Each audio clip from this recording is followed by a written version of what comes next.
and Facebooker friends. I've been talking about, I was going to show a video here about about the tuning of drums.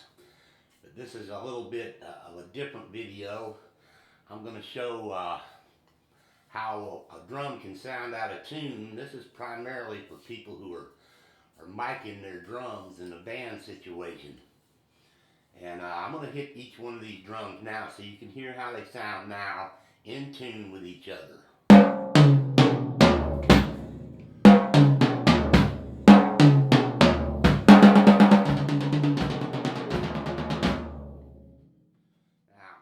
that's how they sound in tune with each other.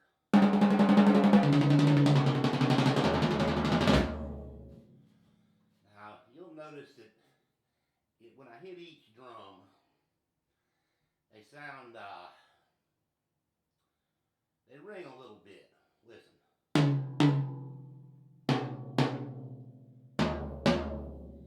you can hear a little bit of ring from each drum, but it dies away fairly fast. Bass drum's kind of flat sound, and it doesn't ring very much at all, but you really don't want your bass drum to ring too much. Because usually when you hit your bass drum, even though it's tuned kind of dead and flat, you'll notice if I dampen a couple of the tom-toms, if I dampen all three of the toms and hit the bass drum, now listen how flat it sounds. Now I'm going to take my hands off the toms, and you'll hear the bass drum sounds like it's got a little more body to it. Did you hear the difference in it?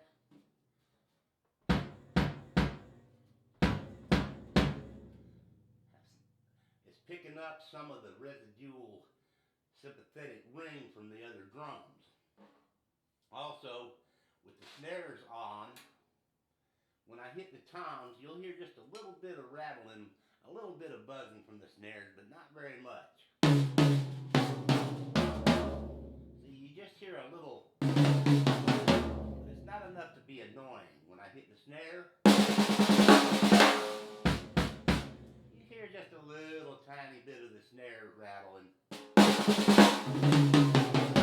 But if you eliminate all the snare rattle altogether,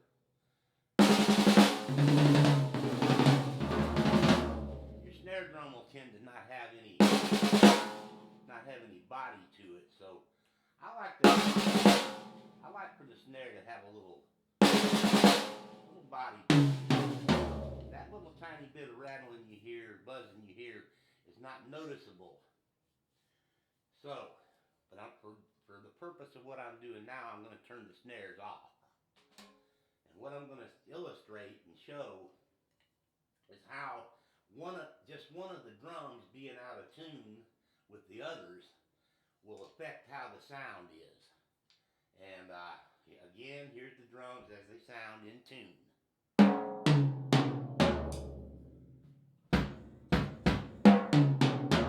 Okay, now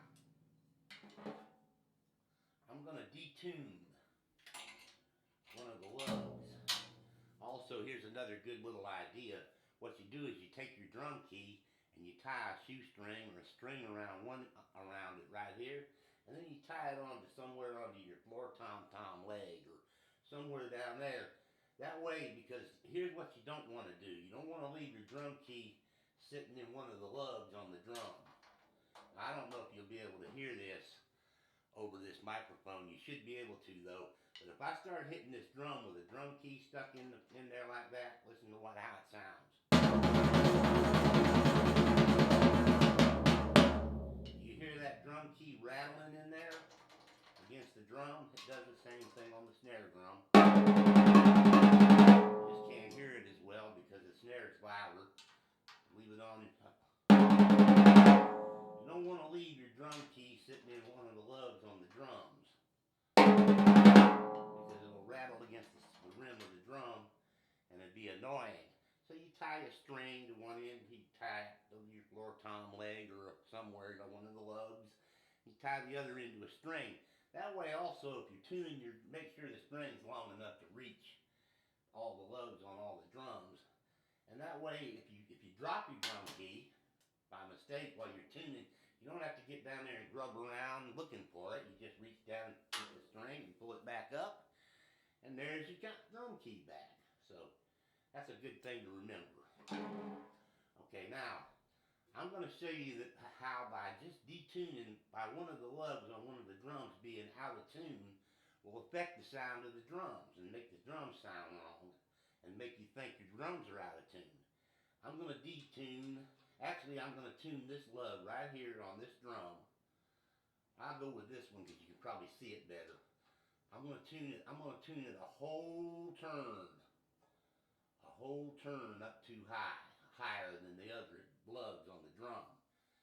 Now, you'll see when I hit this drum, when I hit the snare, you hear that overtone coming from that drum? You hear that?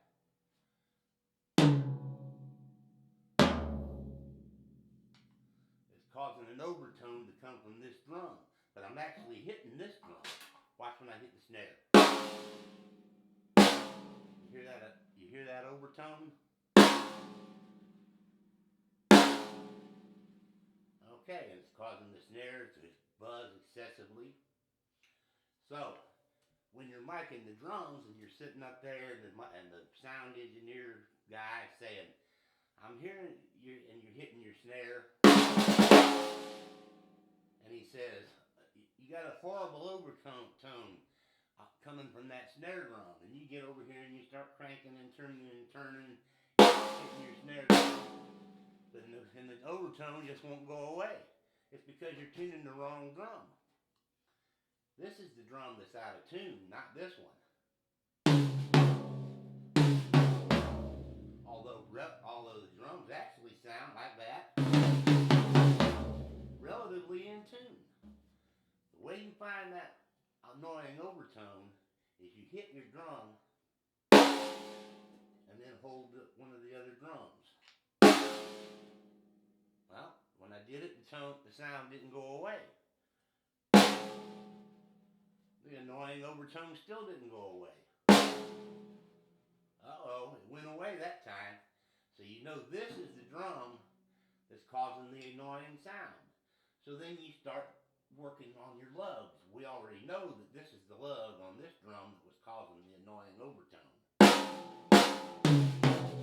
Got it back in tune now, see? Same way with your floor tom. If it's out of tune, I'm gonna crank this one up out of tune to make the drum out of tune. You hear that? That humming sound coming up? Hear that annoying hum coming up? It's because this drum is out of tune. So watch. When I hit, see it's causing the snares to buzz and rattle. So you detune your tune around on there until the annoying overtone goes away. So many times you'll find that when you're tuning your drums,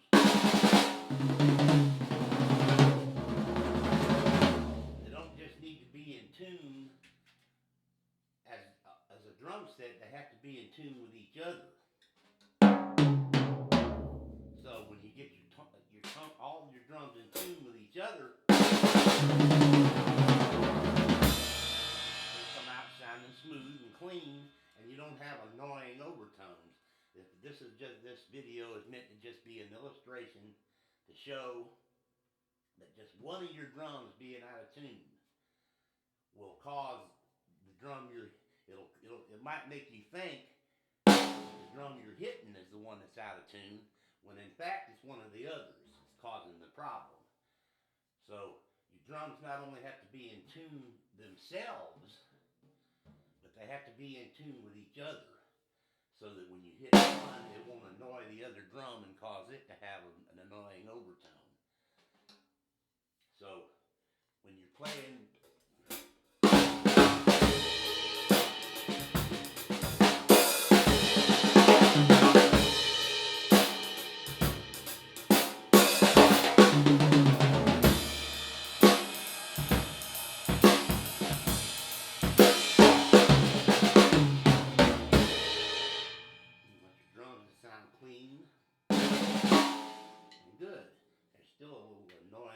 that drum right there now. I might not have detuned it back down far enough.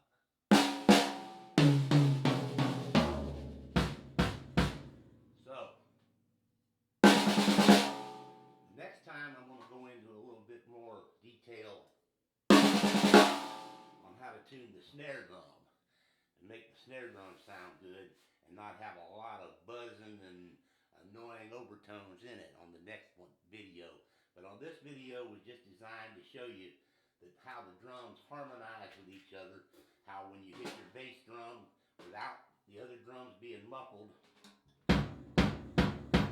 hear how it rounds out the sound, and if you muffle all the other drums with your hands and hit the bass drum, see how much softer it sounds? So your drums work in harmony with each other. They sympathetically ring with each other, and a little bit of ring is not bad on a drum set. It's not going to hurt a drum set. Because that ring dies away and it's not an annoying overtone ring. So just remember when you're tuning your drums that just because